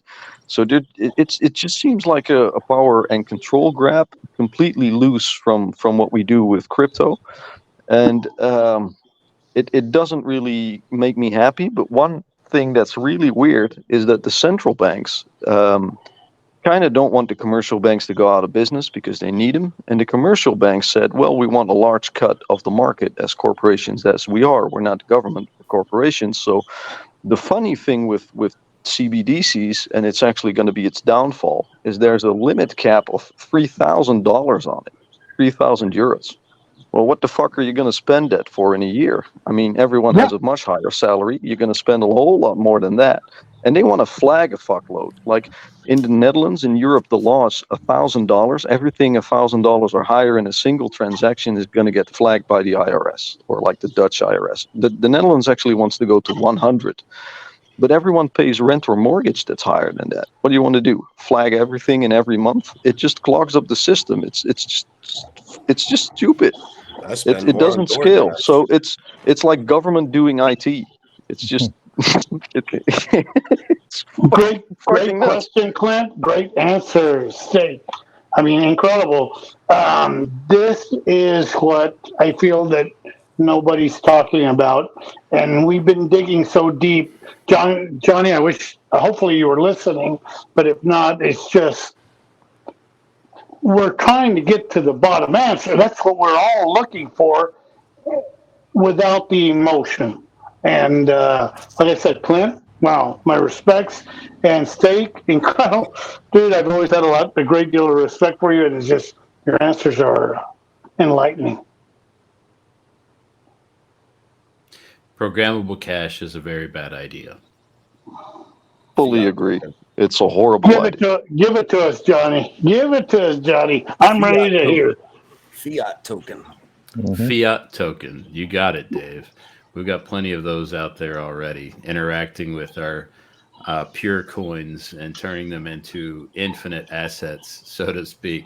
Because anytime we're allowing something that is dirty, essentially, to interact with our pure coins, we're thereby dirtying up our pure coins and basically allowing them to be part of the legacy system. And that's why I say that at some point there will be a parallel system alongside that CBDC system. I'm not saying they won't interact in some ways. I am saying there will be something that is completely separate from that system. I do recognize and understand the importance of a completely regulated space for institution and nation states, and I'm 100% for it. I'm 100% going to be a participant in that in some respect. But if there is not some sort of freedom zone in the financial marketplace, it leads to really bad outcomes, because unfortunately we can't trust anyone to act in the best interest of every citizen on planet Earth. Like, that's never worked out very well in the history of ever. There's been no central authority that has ever operated cleanly for any length of time in this sort of altruistic utopia world that people want you to believe can exist. So long as you vote for them, things can change for the better. And I think they 100% prey on the belief and the hope of people who generally are speaking good that things can get better if only we did this or that. And they rely upon them never making it to the fundamental truth that they are manipulated, and largely manipulated, by the financial system. And soon people will have to learn a very hard lesson in that debt is not an asset. So across many multiple avenues. Great, Johnny. Great. Yeah. Great, Dave. Y'all both. I agree. We all agree. We're just at that transition state. And that's where I get with, if anybody gets a chance, please listen to Clint. He has a shows. He has spaces on late on Friday most of the time. And well, maybe we drink too much, but we get into this down and dirty. And that's important for people to be aware. And Clint isn't saying he's right, or I'm not saying I'm right. What we're trying to do is be honest enough to know where we're at right now. And then Steak, bringing it from the EU, is a whole different idea, because we think that the U.S. rules the world, built the world, has everything to do. God bless America. Wave that flag, baby. Well, the U.S. to give you some credit. The U.S. Anything against it is we're the idiots, No, and we no. just don't realize that we are a small portion of this world of the 300. I think what is it, Well, 330 million? Javier, I disagree. I think the U.S. knows extremely well what it's doing right now, Let's and divide that. Let's divide. and I know There's a I certain know people in the U.S. I follow your internal politics as well, so I know that's tough to believe that you see a lot of mess in what they're doing, but like globally, it has the best setup for like this I new agree. fourth industrial revolution that's happening, because every single other geographical location in the world has issues that the U.S. does not have. And it's very simple. It has the biggest military. It has self-sufficient energy, and it has predominantly a well-educated workforce. And Europe lacks the fossil fuels to Natural make resources. industry work. And China has a bigger demographical problem with an aging society and a one-child policy, and people going from poverty to the middle class and from the rural to the urban areas than the Western has in general. So that's a big issue too. India has yet to basically switch from a production to a service industry, so they aren't ready either. Maybe to some extent, you've got some small countries in the Middle East, like Saudi Arabia, the United Emirates, the Qatari, that have money right now and have oil, obviously. They can kind of fuck around with innovation. What they do, they want to diversify because they know their oil is running out, Let, so they want to buy up the That's markets. right. But we have legislation against that in the West, so eventually that won't happen. So let me it ask you seems this, like the Steve. U.S. is so well positioned, and then militarily, everything that What? you've been doing for the past 3 decades, you haven't even shown the world yet. Like we only Yes, know F-35s that are 30 years old. Like, as if you guys have been sitting still. Like, come on. but here And they don't show it to the public, let's break Javier. that down. I'm ready to break that down. Let's break it down into the sheep and the true people that realize and will take advantage of that new system. Because most of the people in this system, for Javier, them to win, Javier, somebody's got to lose. Javier, here's the conundrum. Here's the conundrum. I'll Hmm. give it to you in the world. You've got China, the EU, and the US, and to some degree, you got like Russia, India, and the Middle East. Now, all of them Okay. want to digitalize their infrastructure, and you need rare metals for it. You need cobalt, palladium, nickel, copper, tin, what have you not. Here's the funny thing. Here's the conundrum. We have enough resources to pull off 15% of the global infrastructure that we're planning. So we're basically, we don't have enough shit in the world to create the things that we want. Rarely anyone does that, talk about that, but there's not enough cobalt, there's not enough copper, there's not enough nickel, there's not enough tin. So you're going to have to divide that somehow.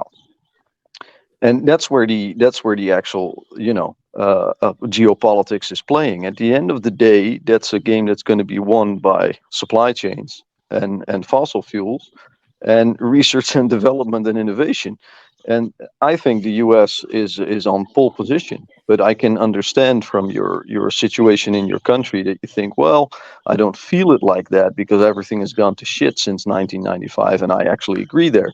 But it's a very big geopolitical ploy that's being created right Oh, now in order to make sure that you assure for the future. And you do that a lot better than the EU does or China does. So hats off. I If I agree had 100% with you, Steve. 110%. I agree with you. It's the people that are benefiting. And yes, do I feel that I'm not one of the ones?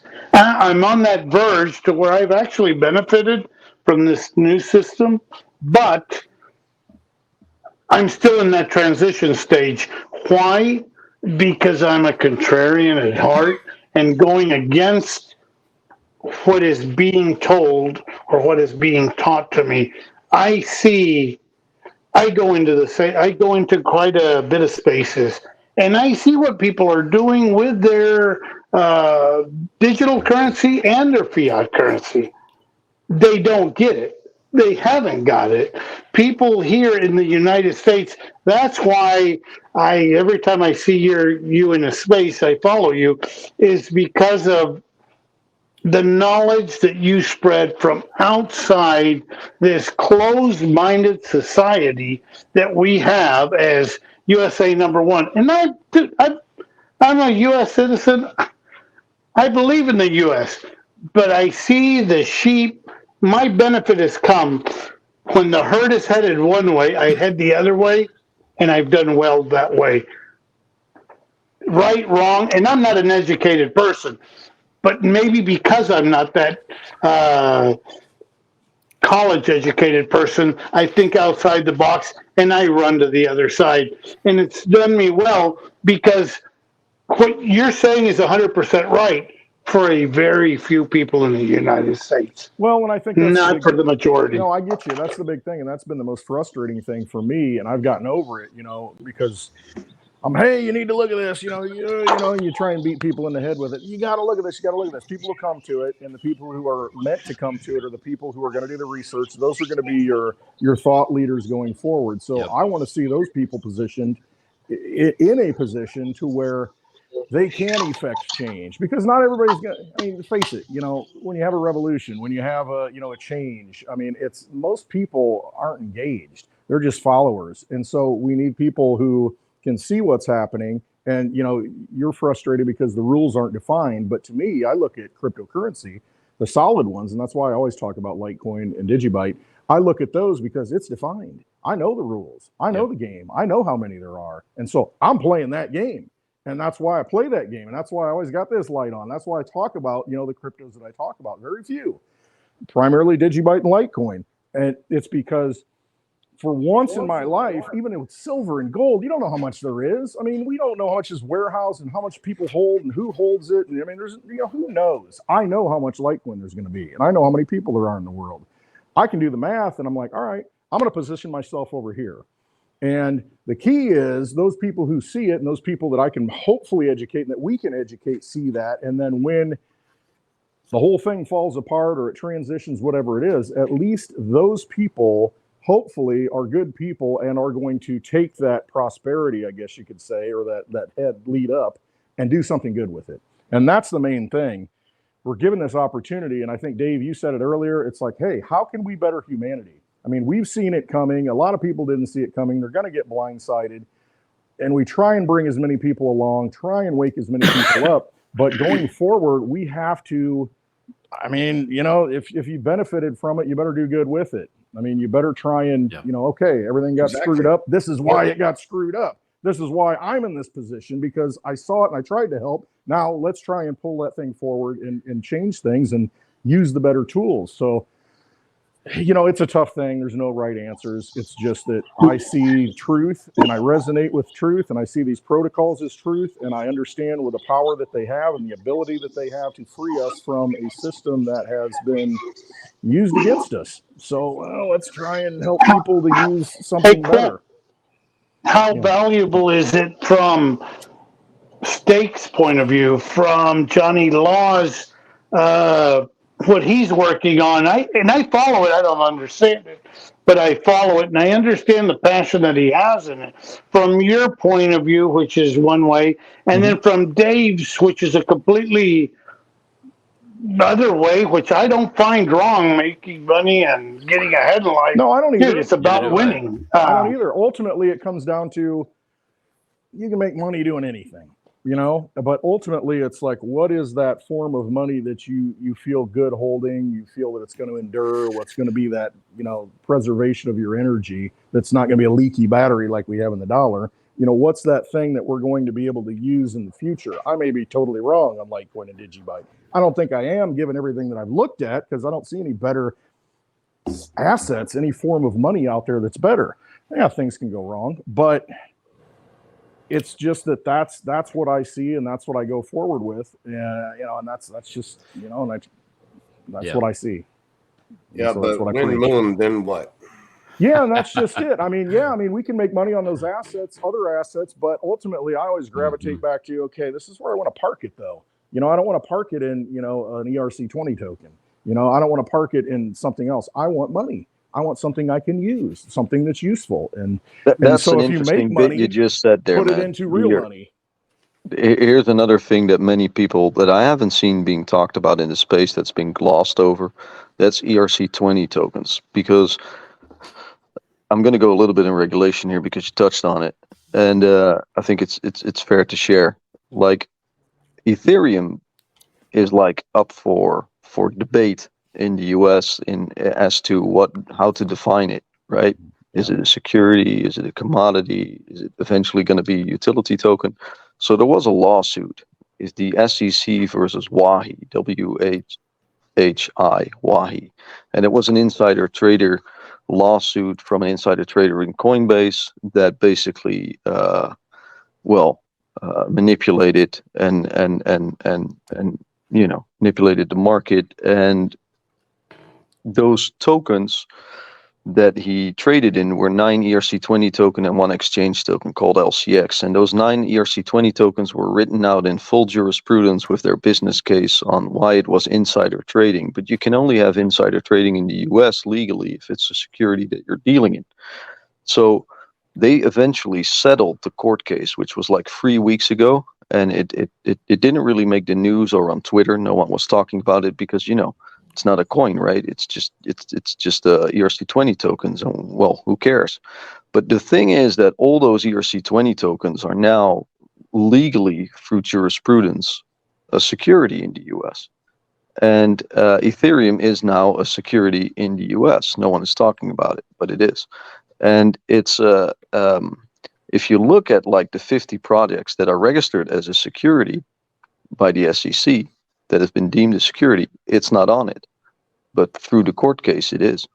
And it's still a battle between the SEC and the CFTC, because the CFTC eventually looks into utility law and maybe wants to make Ethereum a utility. But it's just one of those weird court cases, what you touch upon with ERC20s, that and I want to add on that, like, it's not sound money. Right. It's not fucking sound. That's all I want. It's not sound money. That's why you got purely this defined. corruption bullshit. I know. And you shouldn't dabble in it. And they Just play get games the fuck with it out. because Get the fuck out. Get the fuck out. Well, and if you make money on it, and this is like any other security. Dave, you brought it up. Hey, Microsoft and Apple are securities. People have made a lot of money with it. The thing is, what do you do with that money? I mean, are you just going to go out and buy Lambos and boats and and then disappear, or are you going to do something good with it? Are you going to do something that's going to preserve what your wealth is and do something better with it? And ultimately, it comes down to who we are and why we're in the game. Are we in it just as self-gratification, or are we in it for a bigger purpose? I'm in it for a bigger purpose. The dogs are in it for the purpose of food, I guess. But are we in it for it all? Hey, yeah, I mean, was that a doggy bite? It's a timing what's your thing. end game is really what it comes down to. Mine is sound money, restoring a form, and it's more idealistic. It's more, hey, I want to use money. I want to go to work. I want to get paid in something that I can use and I can hold, and I know it's going to have value because it stands on its own. that's right. It has value. It's defined what it is. Well, I'm going to add on to that just a little bit, and we're going to go back a couple of points in the process. As we talked about, the U.S. and the EU and China and what each of these nation states have as opportunities and challenges. And I think it's important for us to recognize like just how global we are now versus say 50 years ago, from an entire financial marketplace that is interwoven in a way that will never really separate once again, I believe. And so we've seen like national sovereignty be willingly eroded throughout, COVID-19, right? Where they started creating all of these sort of agreements that were outside of each of the charters of those countries, essentially giving authority over to these non-governmental organizations, or at least attempting to. And I think we'll see that trend continue for the greater good as some of these NGOs work to essentially change the narrative to a more global sort of uniformity in terms of how we approach these societal challenges that they at least attempt to bring into the larger narrative, like climate and some other health response. And I bring all this up because I think it will become important for us to, and I mean us in terms of every citizen of planet Earth, to start to think in a little different way You've seen on Twitter, like I've not been located in any particular country, although I live here in Oklahoma for quite some time. I'm located in a network state because I believe network states are going to be our communication protocol. And it really gives respect to every individual that was born into this planet should have unalienable rights to choose how they live their life. And these protocols that have been created for the first time can start to unlock some of that and help support us building things together in a way that we couldn't before. And that's why I'm here. And so ultimately, if that's what if we benefit from being participants in this space, that's my intent, to help grow those sorts of marketplaces that lift people out of that poverty and does create unparalleled opportunity, like you mentioned before, Steak, when you remove the middlemen who get to choose the winners and losers, and so often, unfortunately, choose themselves as the primary winner, as they're able to funnel those resources into their family rather than trying to work together in collaboration. What about the equality and 100? Wow, Johnny, incredible. But the equality for those people that are in that situation, not here in the United States, but are hard students that should have that fair chance to make it all equal. And isn't that what it's all about? I mean, there's no doubt in my mind that we've had some brilliant individuals in third world countries that never had the opportunity to make the impact on this world that they could have, that would have taken us further faster than where we're at right now. Thank you for that's for sure. acknowledging that, because that's important. And that's That's for probably sure. a result of the control of the monetary systems. Yep. I mean, over those countries, over the leaders of those countries. I Yeah, but mean, look at, for example, look at the food supply. Yeah. You know, I don't want to go into a boring tangent here, but I'll keep That's it not short. boring. But yeah, I don't think it's That's too not boring boring. either. But you know, the thing is, there's plenty of food in the world, but more than half of the people are starving. And you know, people kind of function better when they've eaten. You know, they kind of develop better if they have a full stomach. It's very weird. We kind of need nutrients as people. You know, it's like it's not even a matter of competition to keep people weaker. I think it's just it's appalling that we do this, and we don't even have to. You know, we can fix choose this. to do it. Just like Johnny said, that I'm pretty positive that there might at least be one genius in those 3 to 4 people, 4 billion people, that might actually make it worthwhile for all those 3 to 4 billion people. You know, you might get a new Isaac Newton, new Archimedes, new Einstein, new Da Vinci, someone, new Tesla, someone that knows how to bring the world forward for new 3 or 4 centuries. You know, those people exist, and we just increase the pool of intelligence by just such a large factor. Plus, if you do that, people don't have to migrate either. You know, they can just stay where they are. They want to stay where they are. Yeah, And you've got sovereign money it's now, better worldwide for, sovereign money.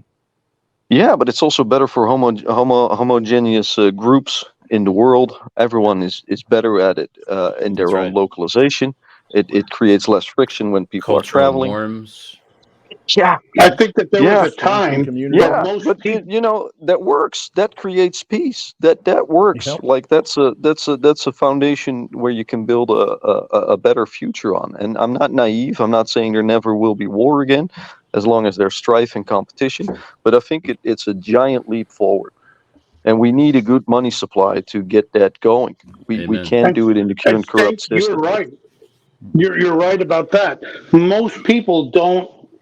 There used to be, when I was younger, a statistic where most people don't live 20 miles away from where they were born at a certain time, and that has changed. And it's changed because the system has been screwed up to where people can't make it. The only way I'm going to leave my society is for me to see better opportunity. And Well, you want to know how that Relax. food supply works? You know, those food supply companies, they're all owned by the same financial asset management groups. You know, the Yep. Berkshire Hathaway, the Vanguards, the BlackRocks, the Fidelities, we all know 'em. They own those stocks. And then you have like pharmaceutical companies, biopharmaceutical companies like Syngenta, Bayer, Monsanto, and they manipulate crops and they own the entire market. And they manipulate crops in such a way that a crop doesn't give a seed anymore, because they manipulated the crop into something else. So your tomato is no longer a tomato, it's a Monsanto tomato. So That's right. now it no longer gives seeds. But if you want to have seeds for tomatoes, you can only buy their seeds because they've patented the entire market. So in the future, and this is the next 5 to 10 years, you won't be able to buy any vegetable or fruit seeds that from anything other than them, and it won't give any seeds to grow further. And you also have to use the fertilizer, the medium on which the plant grows optimally, which they manufactured as well. Yep. So for poor countries, this is a very big problem. There was a lawsuit in India where there were poor rural farmers that found some seeds for potatoes, so they grew them. Turned out it was potato for Lay's chips. So PepsiCo kind of sued the shit out of them. And they luckily all of them died out of starvation, so they won. Yeah. But it's so the not really the patents way work. that we. Yeah, the patents work, right? Great world Yeah. we live in. So Yeah. you know that kind of shit that just you know, you don't need that anymore. We They don't tried that in need that South anymore. America. You know, Yeah. yeah, just it just shows that it no longer has anything to do with monopoly or even an oligarchy. It's just not an optimal, sustainable way for the future of this planet. That's It's right. failed. It's a failed system, and it's not something I want. It's not something I need. It doesn't work. You know, it just doesn't work. Do better. And I think that change, it won't go overnight, but it's why I'm in this space. I think that this is a backbone of a system that can offer an alternative, which is a better step in the right direction. I agree, and that calls a lot of like-minded people with that good spirit of humanity, that light of humanity together. I mean, and it really does. And I've referred to cryptocurrency as a lighthouse that calls a lot of wandering boats home, because a lot of us are out there wandering around like, hey, man, things are screwed up. I don't know how they're screwed up. Then you see crypto and you kind of resonate with it because you see truth in it. And then other people see it that you never would have met. And it brings a lot of people together. And by having these conversations, it's so important to inspire, reinvigorate, reignite that flame of humanity that burns within inside of us. And my aspect is, hey, you know what? I'm not the guy that's going to change the world. I know that. But you know what? Maybe something I say might inspire that one person who's that new Newton, that new person, and that butterfly effect. Exactly. And so that's why we can't get frustrated, and think that, oh my gosh, I failed. I went to this store and I couldn't get them to take crypto. Doesn't matter. You just keep saying it and saying it. The people who are out there wandering are searching for a light. They're out there in the troubled waters. And when they see that light, they resonate with it. And they're like, wow, okay, I'm inspired. I can do something. I do have value. And so for all of us to be able to put that message out of hope, of real hope, and we now have tools that allow us to do that. I mean, to me, we live in the best time. And I think we chose to come to this time in history to make the change, because it is so critical right now. We're at this crossroads to where we can make this change, as we have a collapsing empire, but we've got the tools to claw our way out of it, and become human again. And so, I mean, we just got to keep doing what we're doing. And that's where I look at it until the day I die. The last breath I have, I'm going to keep doing what I'm doing, just because somebody's going to hear that message and they're going to do great things that I could never do. That's right. What an enjoyable panel. I've learned so much. I've been dying to get to a situation where it's not about when Lambo and my God, Win guys, Digibug, win Digibug. Yeah, when Digibug, Well, when we're due for a good pump.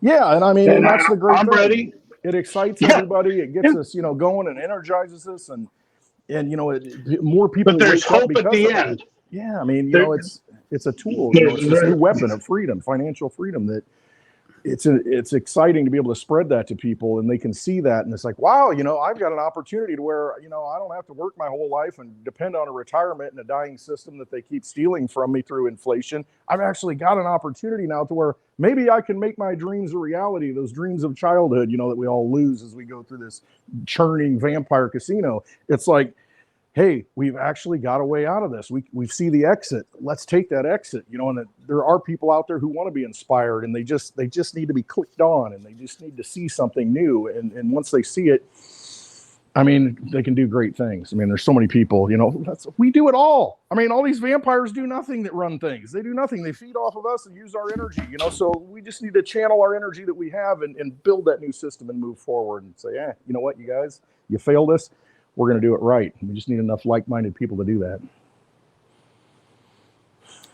Great session, guys. Great One session. block at a time. Yeah, great. I'm going to go off to bed in a bit because it's quarter-past-2 at night. Right.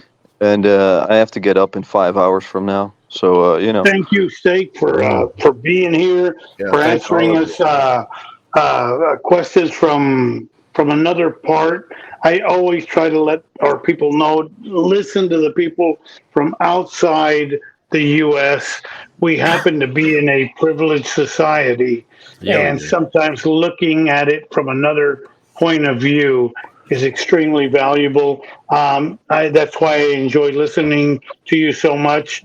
Sometimes I don't agree, but this is what it's all about. And the longer we go into it, the longer sometimes I start changing opinions and seeing it in a different way. So, I think as a whole, the U.S. is doing great. I just think that the wealth inequality has grown too large. And has created too much problems that need to be dealt with, not under the banner of socialism, but just under the banner of humanity and more efficiency. And I know that the U.S. is capable of doing that and pulling their shit together. It's just a matter of changing that public perspective, but it also has to be aligned with their foreign policy. So I think it's a matter of timing and waiting. But I really enjoyed this space. I just, you know, always with you, Javier, and with Dave, but also great to see Johnny again and hear what he's doing and his perspective. I've really missed you, buddy. You know, I've really missed that perspective. So thank you for that. And Clint, first time I spoke to you. And, man. I love the cigar, man. Oh yeah, I gotta have the cigar. If we're on CBDCs, and you know that's what I got to work through. They're going to cut off my cigar supply, so I'm stock up now. You're getting too many cigars. They're putting a limit on you. Yeah, all the maybe you have to grow your own tobacco. Yeah, I know, right? Well, I thoroughly enjoyed this this session, y'all. We'll try to get more of an outline to follow in the future. I want to thank all of y'all for showing up. And I would like to continue this into the future. Yeah. I would urge everyone listening to this to follow each of us on Twitter and join in Twitter Spaces. If you have a question, find us in Twitter Spaces. Ask your question. The only dumb question is the one that is not asked. So I want to thank everyone for tuning in. We love you all. Y'all have a good one. Go make it a day. Appreciate you guys. Yeah. Good hearing from each and every one. Love you all. Thank you. Trust yourselves. Thank you. You're right. Mm-hmm.